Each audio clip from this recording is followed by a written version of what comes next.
Alright, welcome to today's lesson on human resources, where we're going to take a look at how to maintain the quality workforce that we were able to create from the previous lesson. So if we recall from before, human resource management involves three things. Number one is how to attract a quality workforce, followed by how to develop that workforce to make them as good as possible. And then finally, that we're going to focus on today is how to maintain that workforce, making sure they're continuously improving and getting better and better. So the first thing we're going to look at is the performance appraisal. This is how we formally assess someone's work and provide them with feedback on how they can improve. There's two parts of this. The first part is the evaluation piece, where we actually let them know whether or not they're meeting the standards and objectives that we've set out for them. And secondly, we have the development piece, which is where we say, here are the areas where you're lacking, and we're going to try and identify areas that we can train you to make you perform at a higher level. A couple of different types of management appraisals that we can do. The first is called the graphic rating scale. This is the most simplistic method that we can use, but also, unfortunately, the least informative. To do this, what we do is we create a checklist of the traits or characteristics we're looking for. So, are they punctual? Are they meeting X amount of sales? How is their customer service? And so on. And then we check off, yes, they have good customer service. No, they are not meeting the amount of sales, and so on. This is not very reliable because it's just a yes or no statement, and where's the range for middle ground? It also is based on personal bias because I'm like, yeah, they're good, no, they kind of suck, right? If we want to make this a little bit more useful, we can use what's called the Behaviourally Anchored Rating Scale. So instead of just a check yes or no, this gives us a scale of 1 to 5, 5 being good, 1 being not so good. And we sort of take a look at, let's say, customer service, for example. And I'll have an example of the behavior I'm looking for at each particular level of either outstanding or unsatisfactory. Then I match the employee's behavior to one of the exemplars and find the rating there. This provides a lot more feedback to the employees. It also gives them something to shoot for when they're trying to do their particular job. It's more reliable as a manager that I can now see how they are doing. I can also use a different technique called a critical incident technique. In this case, what I'm trying to do is I create a log for each of my employees. And as they do something that is good or negative, I record that particular incident in the log. So when their performance appraisal comes up each year, I can pull that particular employee's log out and see if they have a pattern of success or failure, or if there's certain areas where they keep making the same mistakes over and over again, and then I can develop training around those particular patterns. If I don't want to evaluate my employees individually, I can use a multi-personal comparison. So I'm going to take an individual employee and compare their achievements to other employees in the same company. There's a couple of ways you can do this. You can do a straight up rank ordering. So I can say, you're my highest salesperson with the most amount of profits, second highest, third highest, and so on, ranking them all the way down to the worst employee. I can do a paired comparison where I take an employee and compare them directly to one other employee and say they are either better than or worse than that particular employee. And I do that comparison again and again and again until my employee has been compared to each individual within the company. And that gives me an overall ranking where they are better than X percentage of their peers. So this particular employee had a better comparison than 50% of their employees, or 80%, or whatever. The other option is the forced distribution, where I can sort of group them into, you are the top 10% of my employees, my next 40%, and so on. The other way I can do this is, instead of having my information come directly from my supervising them or observing them, is I can have information coming from elsewhere. So I can have a peer appraisal. So in this case, I'd have your peers giving me feedback as to how they think you're doing in your job. I could have upward appraisal, where a subordinate is going to report as to how their manager is doing in their particular job. The most intensive type of model is the 360-degree feedback model, where I'm getting feedback from the superiors, subordinates, peers, and customers to give me a full, well-rounded picture of how that particular employee is performing. The next thing I need to take a look at is how to maintain a proper work-life balance, making sure that the career demands and the family demands and needs are both being met. Some of the issues we see is sometimes with single parents trying to figure out how they're going to balance their work life with all the responsibilities that are required around raising a family, which are the same oftentimes concerns that are faced by dual career couples, where both parents are involved in their own careers and still have to raise that family.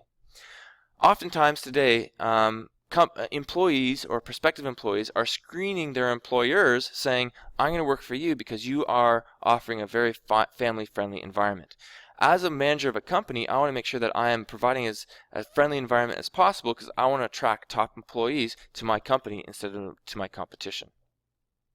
There's a couple of ways I can offer work-life balance. Number one is by offering a compressed work week.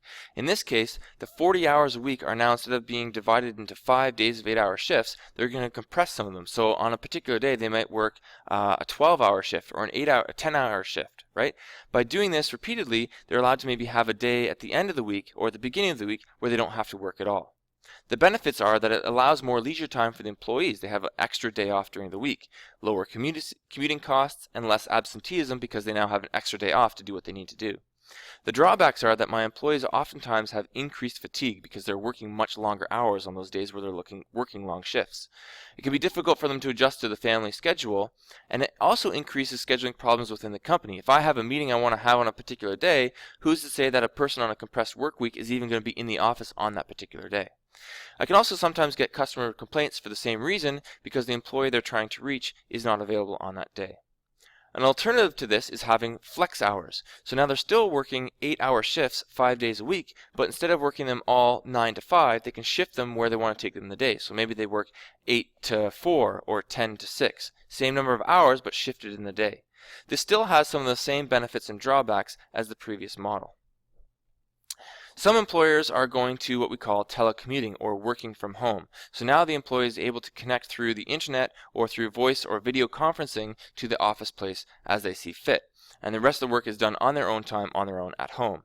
The benefits obviously are that there's no commuting, which allows for more time and more money for the employee, that they can now increase their productivity. It gives them a sense of freedom of being their own boss. There are some drawbacks to this though, as some employees have difficulty separating work and personal life. If they're working from home but they're also being a caregiver at home, sometimes that can interfere. The employees also can feel isolated from the company as a whole and miss on opportunities for promotion because their managers aren't recognizing the work they're doing because they're never in the office to be seen. This leads us to also part-time work. So sometimes companies are going to try and downsize, or they don't want to have full-time employees that they have to offer other benefits to, so they offer the same jobs in part-time. They share the jobs together. Okay. Many people who are working in part-time are called what we call contingency workers, where they're actually doing a full career of part-time work. They do this for a long period of time, or they do it at a certain amount of time during the year, but year after year after year.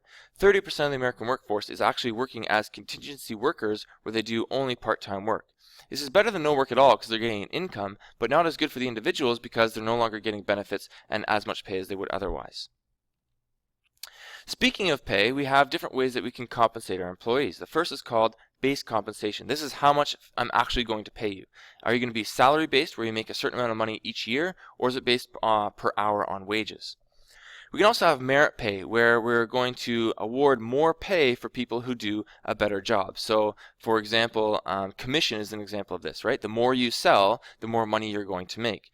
This is great for employees because they know if they work harder and produce better, they're going to make more money out of it.